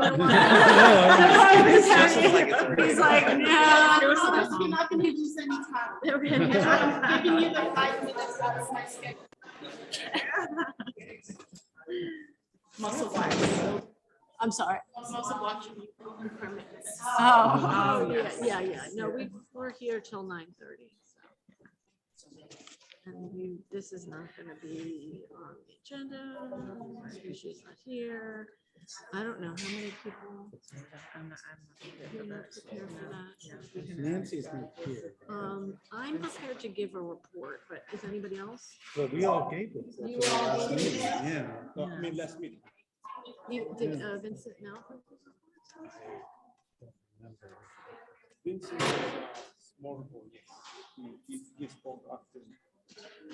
All right. I guess I technically should have.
It's like such an important.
All right. We're gonna move back into session here. Intermission is over. Let's move the microphone close to, oh, we can go here. Okay, great. Great. You want to sit right here? That's optional sound. Spread by the parents.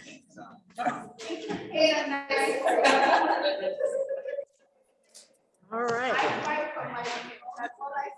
Remind me of your, oh gosh, hold on.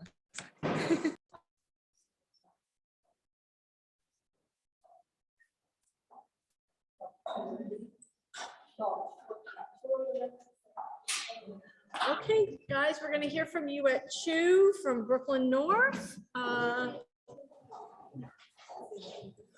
righty, good evening. I hope everyone everywhere is enjoying their dinners, Zoom friends. I am gonna be short and sweet. Shanice, thank you, my co-pilot. So I bring greetings from Superintendent Ross, and I think next month, so you guys have scheduled your meetings on the same days as our principals meetings. And we've been taking our principals all over the place because just like we know how some students never leave the neighborhood they live in, principals are the same way. So today we were way up in the North Bronx at Monroe College with our 47 principals, because we wanted to show them like that there are the college options for our students extend across the boroughs. So, and she lives on Long Island, so there was no easy way for her to get from the North Bronx to here and then to Long Island. But I think next month we don't meet at the same day, so because she misses you guys and she really wants to be here, so I bring you loving greetings from our superintendent first of all. Next slide, please, Shanice. As always, we always start every conversation with a reminder of our goals, our focus on graduation and career readiness. We just like the city, just like Superintendent Alvarez, we're deeply focused on attendance.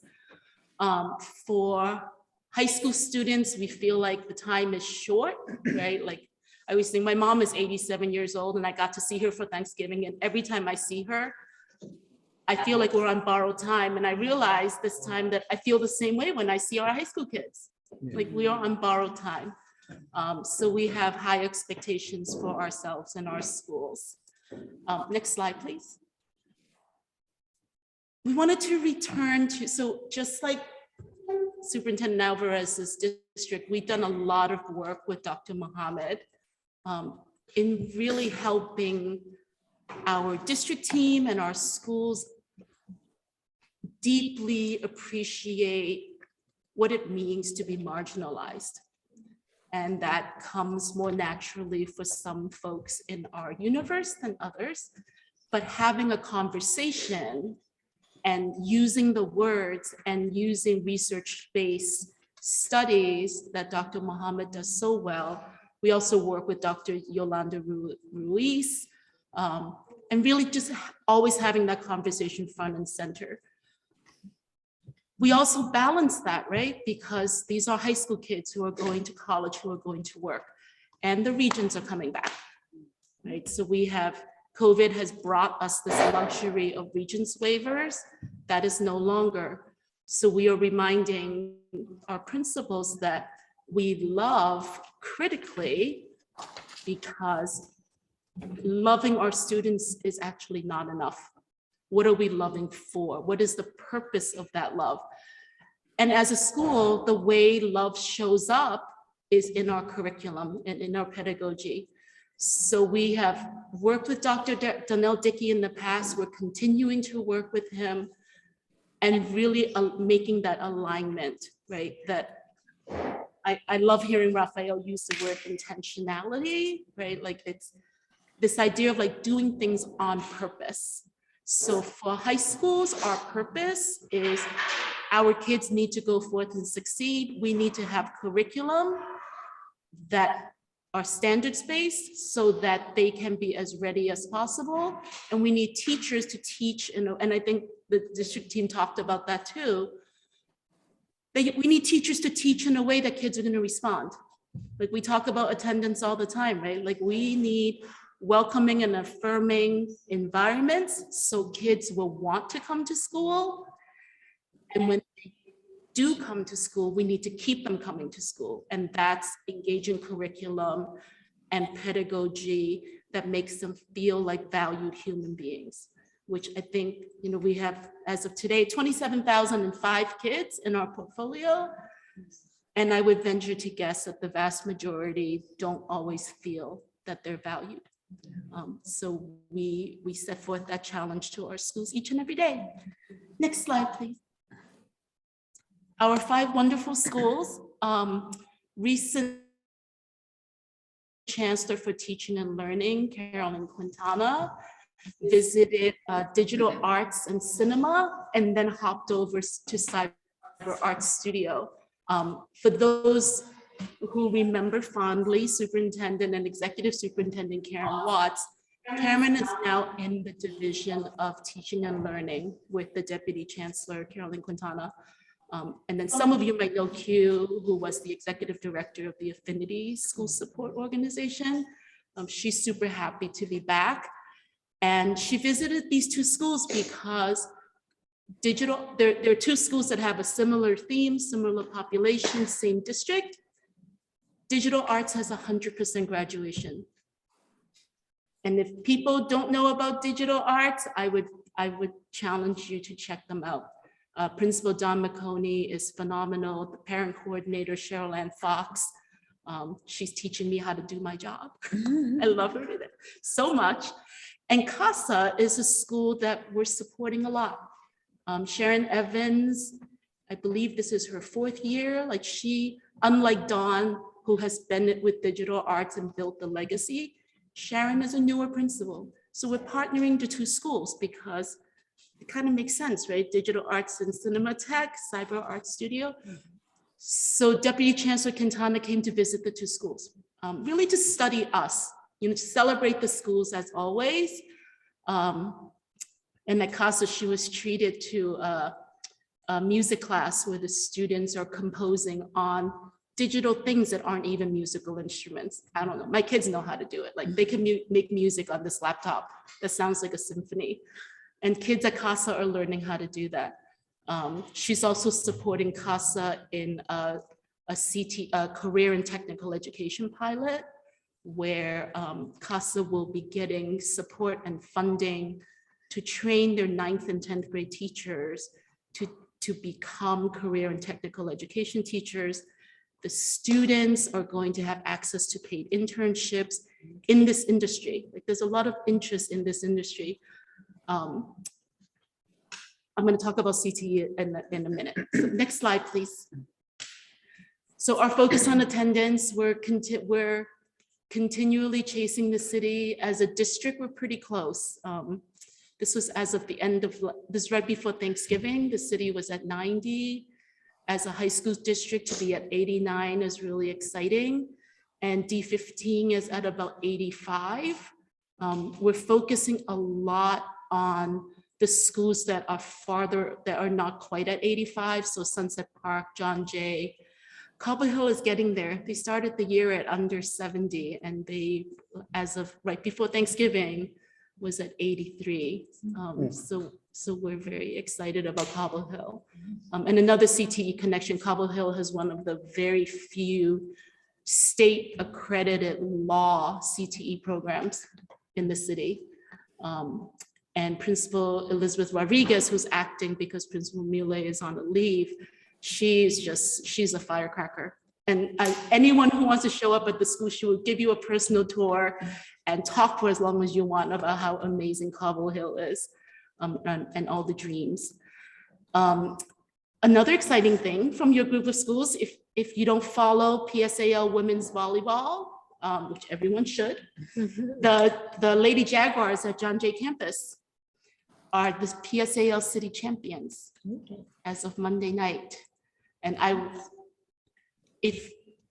I'm going to send you guys a link because last year Mariah Nelson, who was a junior, who is now a senior, who made the save that won the game, she worked with the Bell in creating a 4-part podcast about how the women's volleyball team, I'm sorry, I have to back to you. How the women's volleyball team was a microcosm representing the attempts to integrate the building.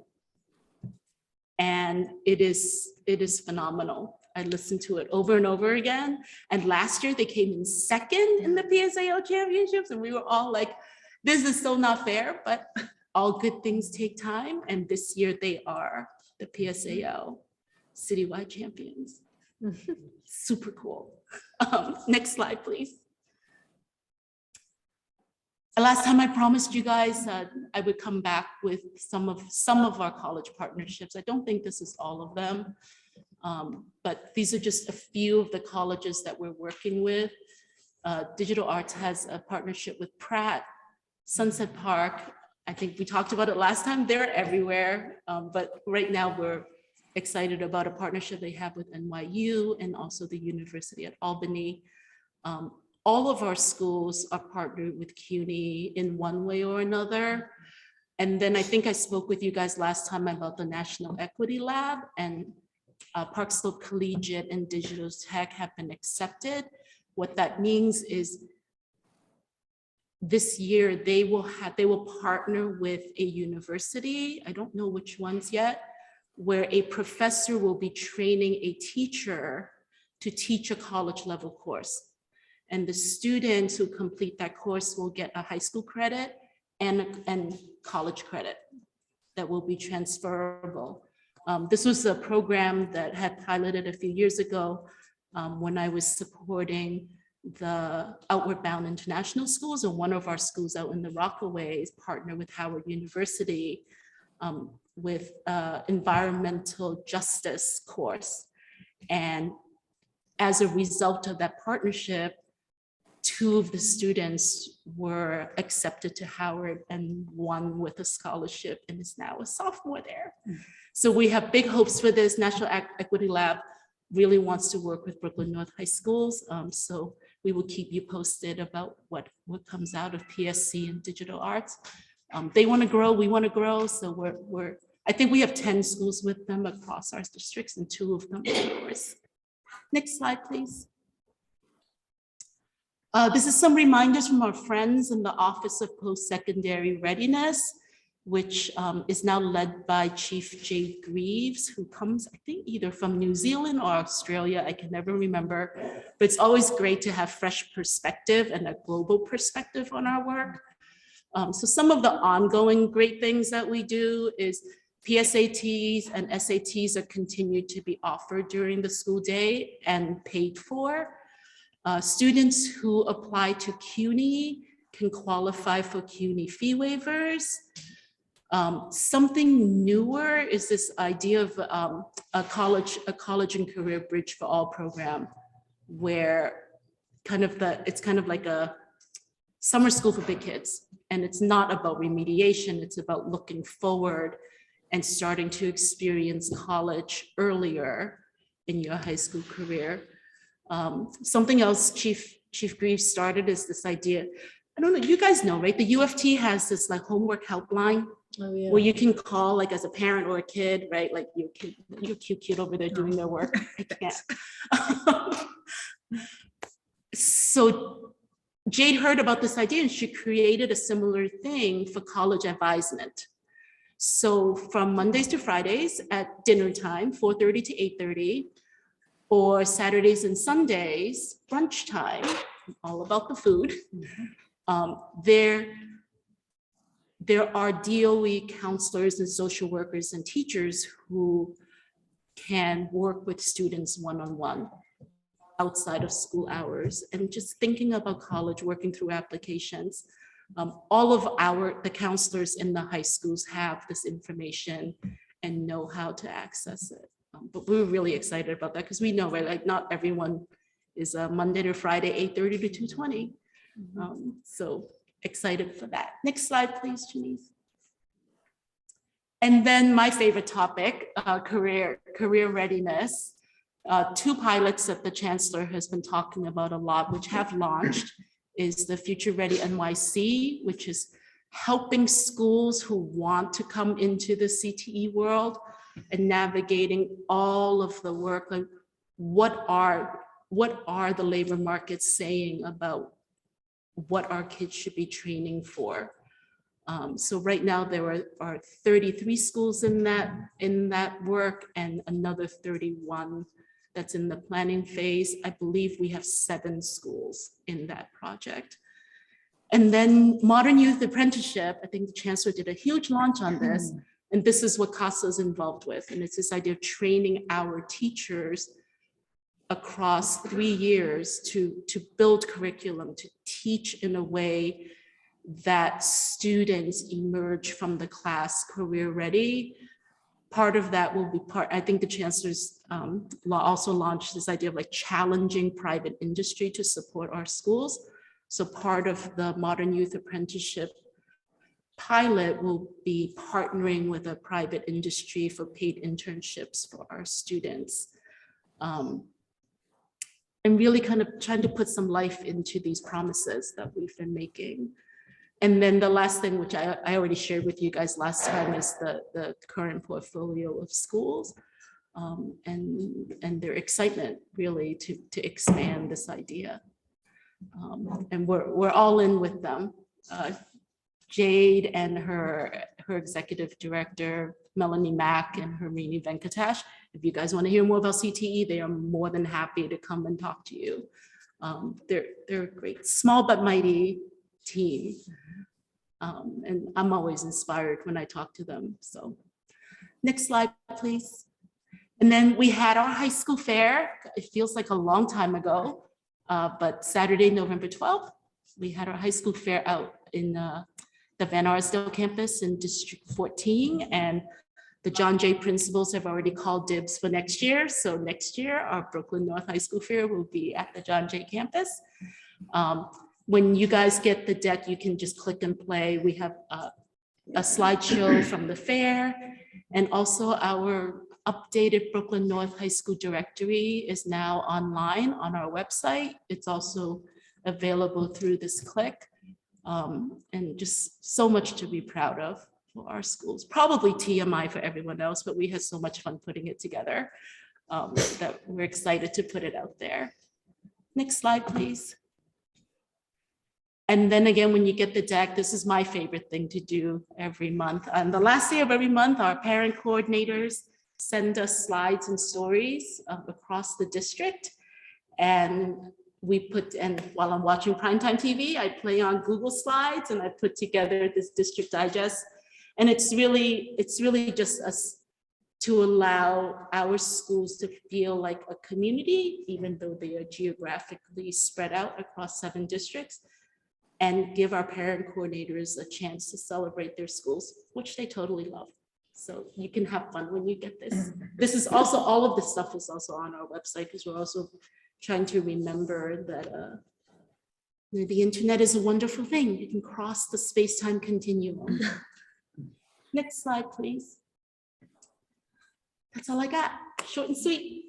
All right, thank you so much. Of course. You want to read the question? Yes, any public comments, questions about the high school? The district digest and the high school information that can be found on district website, or we prepare to have access to that? Yeah, so I think the CEC usually shares this deck. So when We'll put it on the CEC website. yeah, so you can just click on the link. Also, if you Google Brooklyn North High Schools, you'll find us on Instagram, Twitter, and our website, which I happen to be the web mistress for. Okay. So thanks for asking. Just another question for sport. High school.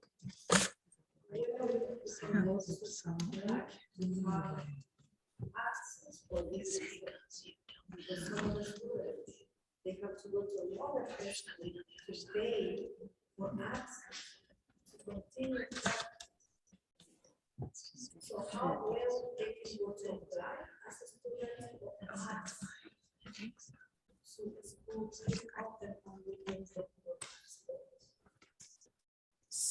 So to apply to keep a building open for sports? Yeah, so that would be a conversation with the principal. But she's married to say we cannot have access. And they have to go pay in all the high school for access. They have to go by train, they have to pay for access. So you have to have something for the students. And what school is it? Here, it's also a high school. It's Sunset Park High School? Okay. So also in the elections time, Yes. they have, they took all entire. Yes, I know, and we tried to support Principal Antonini. We had the Board of Election come visit, we showed them different spaces, something the CEC might help with. I'm sure you hear it from other schools, right? During election time. I think that's Yeah. the most important. We need to have more election out from the school, especially daily schools. Because they use all the weekends, sometimes they have it for a month. Election, they are closed. All those people, all the time, they close. Sometimes they need class. They have to go to. So I think. To tell. Those points out of some kind of location. That we need to keep the space closed. Yeah, I think the schools would be happy for this. Yeah, because now the children, they have to pay to go back. You know, here,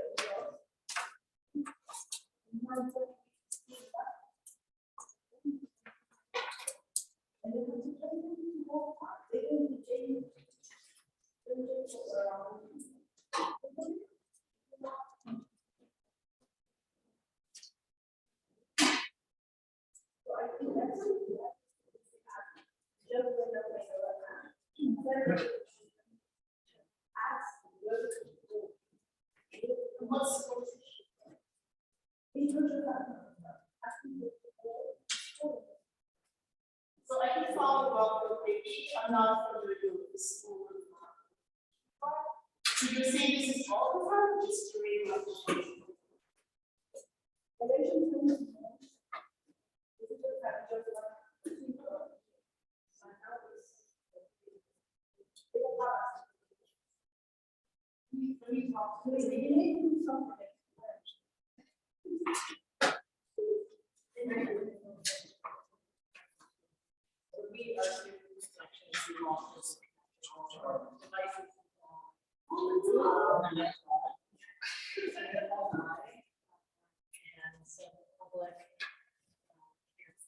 Going on, so it's just I don't know what's going on. I don't know. Is this still presenting?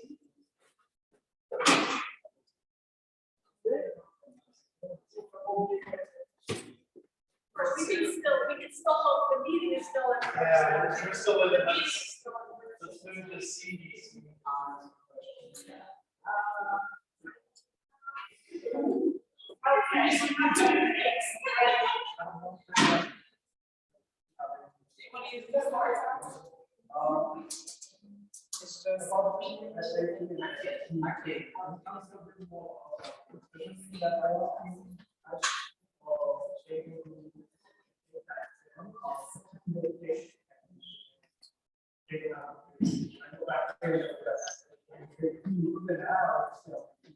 So every year it's part of the system calendar now. It's all part of the same school, everything.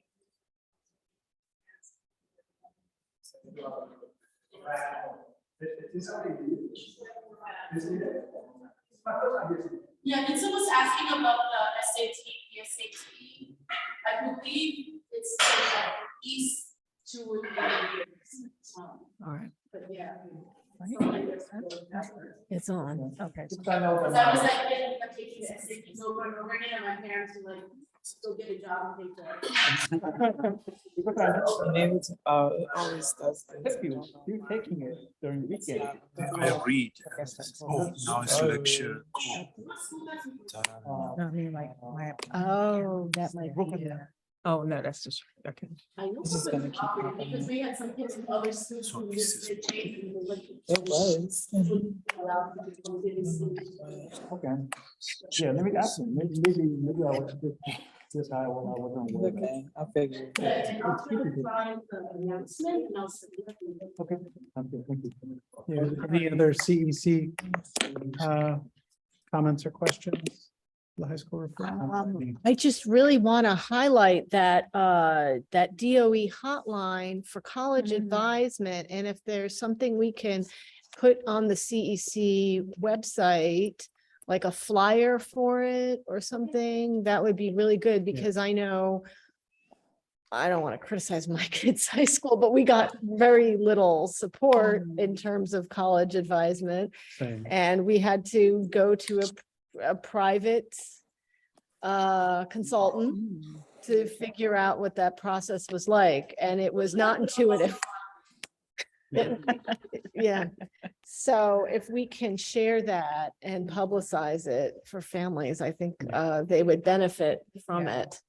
Certainly. Sure. And translate it.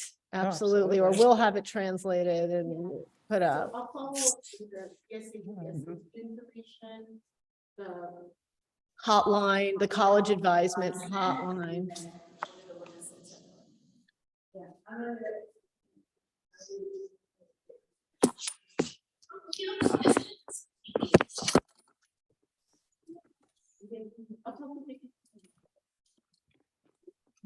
All right, thank you so much for your Thank you. presentation.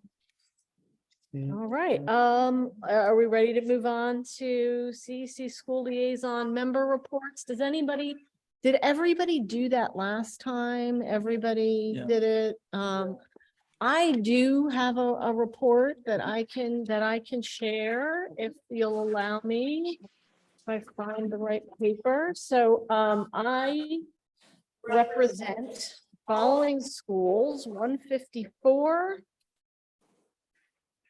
38, and 94, and 118, but I haven't been able to reach that principal, unfortunately.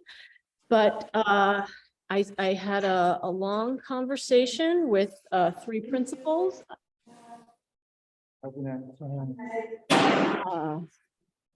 And I asked the principal at 154 about the budget cuts and how they impacted her school. And she has seen some rising class sizes. She had to collapse a 3rd grade due to some COVID attrition. She leans on her PTA to fund the after school. Her PTA is also paying for her media arts cluster position, and the PTA seems to also be paying for 1 day a week of the guidance counselor. And the PTA is also funding music enrichment. So I don't know. Anyway, she didn't have to excess any teachers because 3 of her teachers went on sabbatical. She's got 2 3rd grade classes that are a little bit large at 28 and 30 students. Her enrollment loss is not tremendous. She thinks that it has more to do with having a small school zone than necessarily COVID attrition. But she does think that she'll be able to reach the new class size bill mandates, that it won't be too much of an issue because most of her classes are already at or near the new mandates, except for those 2 3rd grade classes. She, her wish list for SEA is an elevator. And I'm hearing that a lot. They have a teacher who can't work because she has a broken knee and can't physically get to her classroom. In the past, they've had to carry kids up to their classrooms if like they broke a leg or something. And so these elevators are necessary. She could use new playground equipment as well. She felt that this year was a smoother transition into the school year than the previous year. Kids sort of were a little bit more used to coming to school again. I asked her if she's going to have difficulty transitioning back to phonics, because you know our schools have to transition back to phonics from the previous curriculum. And she had already switched to a phonics-based curriculum 4 years ago called Read and Write Inc. And she'll evaluate it and decide if she wants to use one of the DOE curriculums instead. That's it for 154. PS 38. The principal felt that they were funding the bare minimum, not purchasing much in the way of supplies. They need a cluster and a science teacher. They did open 3K, which is augmenting her budget. She didn't have to access any teachers. She managed to juggle some staff, but they still can't open the library. She ended up being over her projections in the end. They had appealed, but in the end, they were over their projections. She's got one large class of 29 kids. It's a second grade class. And the parents were offering to fundraise for an additional salary to split up the class, but that's not allowed. You're not allowed to fundraise for teacher salaries in that way. I asked her if she felt like she could manage the new class size mandates, and she didn't think it was a problem that most of her classes were around 20 or 21 kids with only that one exception. Her wish list includes security cameras around the perimeter of the building, a new auditorium, seats, AV equipment, screens, lighting, floor, ventilation, and AC, the whole works in the auditorium. AC in the gym, AC in the cafeteria, and she would like a new staff bathroom. In terms of, I always ask principals about what the challenges they're facing and what assets they feel their schools have. And one of the challenges she mentioned is the vaccine mandate for entering the building. It's a challenge to creating community again. They can't hold events in the building because some families who haven't been vaccinated will be excluded. And I know that this is like a conversation that's happening on the PTA President's Council, and there are, you know, divergent opinions. Some people point out that those who are elderly or immunocompromised would be excluded if there wasn't a vaccine mandate in the schools. So this conversation is happening about whether or not to keep this vaccine mandate, especially since it seems like some of these new variants kind of bypass the vaccine anyway. I don't know which side of the argument I'm on, but the argument is happening. And so PS38 seems to be on the side of get rid of the Band-Aid. They are struggling with their PTA run after school. They're struggling to find a reliable vendor. The PTA does not want to run the program or employ the vendors anymore. It's a lot of work, and they find that managing an after school extremely challenging. They just don't have the I guess they don't have the manpower in their parent body. In terms of the phonics transition, the principal felt totally prepared. They already utilize a phonics curriculum along with the Teachers College curriculum. That's it for 38. And PS 94. They were given a $350,000 grant from Alexa Aviles' office for a new music room. Her wish list included redoing the roof. She's envisioning a green roof with some sort of a playground or a gym or a learning area. They need to redo the existing playground because of damage due to previous exterior renovation work. They too want an elevator. The school has created a food pantry for needy families with a recycling boutique that has a washer and a dryer so that students in temporary housing can access can launder their clothes.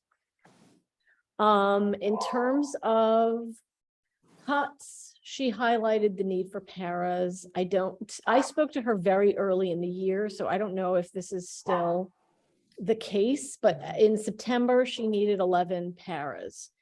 And she had no money for supplies. This was the first time she was asking parents to provide supplies, and she was very regretful about having to do that. She's struggling to fund substitute teachers. She's had to cut after school. They used to provide 22 after school programs, but now they've been reduced to 5. And what this means is that of her 900 or so students, only about 300 students will benefit from after school. It's about 1/4 of what she used to be able to provide. And so that's disappointing. She was over projection for her enrollment. She's actually at 969. Her classrooms are not, she's only got like 2 classrooms in the upper grades, 4th and 5th, that have like 32 kids, but the rest of the classrooms are below 25.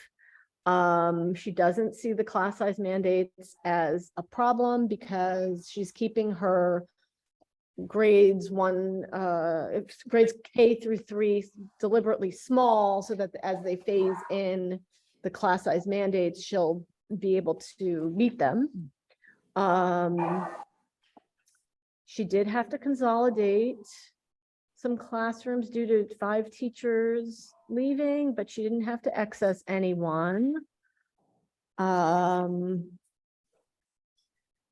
She feels that she's still addressing post-COVID learning challenges, you know, seeing the loss of social interaction. She sees that as being a far more significant problem than academics. They had, and that is it for, yes, that is it for PS 94. Excellent. Was, if I could ask, Yeah. the parish shortage, is that Para. because of the hiring freeze, or was it because of being over? She said that because of budget cuts, she was going to have to use her fair student funding money Okay. to pay for her paras. Gotcha. And she was engaged in a process called para reconciliation. I didn't even know that was. That's interesting. Okay, because I've heard that from a few schools. Yeah. The parish. So that's all I've got for you guys. We do not have Tia Shelstead here to do her draft bylaws amendment on hybrid meetings. So I will ask you if there's any new business that you guys want to bring up, and otherwise I will adjourn the meeting. Okay, the meeting is adjourned at 9:07. Thank you so much, everybody, for bearing with us, and thank you to the the online public. I know there were a lot of glitches tonight. Thank you so much for bearing with us. Good night.